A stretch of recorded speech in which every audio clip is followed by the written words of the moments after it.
আওয়ামী লীগ ক্ষমতায় থাকা অবস্থায় ঠিক যেইভাবে জামাত বিএনপি ছাত্র দল ছাত্র শিবিরকে পিটাইছে, এখন আওয়ামী লীগ ক্ষমতায় না থাকা অবস্থায়ও জামাত বিএনপি ছাত্র দল ছাত্র শিবিরের লোকজনকে পিটাইতে চাইতেছে।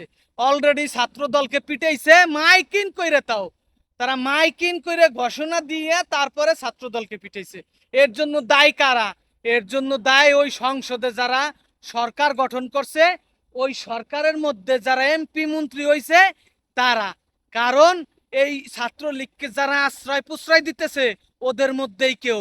এই জন্য এই ছাত্রলীগ নতুন করে সন্ত্রাসী করতেছে বাংলাদেশের জমিনে। এরা সরকারে থাকা অবস্থায় সন্ত্রাস ছিল, এখন সরকার নাই তাও এরা সন্ত্রাসী করতেছে। কারণ কি জানেন? ওই সংসদের কিছু নেতা, ওই সংসদের কিছু এমপি মন্ত্রী এই ছাত্রলীগের মাধ্যমেই ক্ষমতায় গেছে, এই ছাত্রলীগের মাধ্যমেই ক্ষমতার স্বাদ পাইছে। এই জন্য তারা এই ছাত্রলীগকে এখন আশ্রয় প্রশ্রয় দিয়ে রাখতেছে। আবার তারাই এই বিএনপির ছাত্র দলের উপরে, এই জামাতের বিরুদ্ধে, বিএনপির বিরুদ্ধে, ছাত্র শিবিরের বিরুদ্ধে ষড়যন্ত্র চালাই যাইতেছে, ষড়যন্ত্র চালাই যাইতেছে, কঠিন ষড়যন্ত্র। এরা চাচ্ছে এই দেশে বিশৃঙ্খলা সৃষ্টি করার জন্য, অসংখ্য মায়ের কোল খালি করার জন্য। কিন্তু আমরা আমজনতা হইতে দিব না।